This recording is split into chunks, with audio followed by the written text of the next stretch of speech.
നിങ്ങൾ നോക്കിക്കേ, പണ്ട് കള്ളു കുടിക്കുന്ന ഏതെങ്കിലും ഒരുത്തൻ നിസ്കരിക്കാൻ പള്ളി വരുമോ?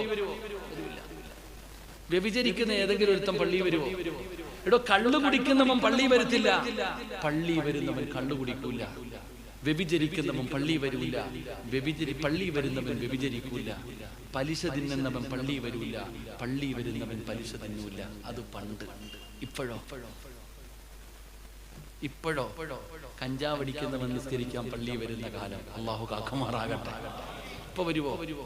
ഇപ്പൊ നിസ്കരിക്കാൻ വ്യഭിചരിക്കുന്നവൻ പള്ളി വരുവോ? നിങ്ങൾ എന്താ ഇങ്ങനെ ഇരിക്കണം? വരുവോ? ഇല്ലേ?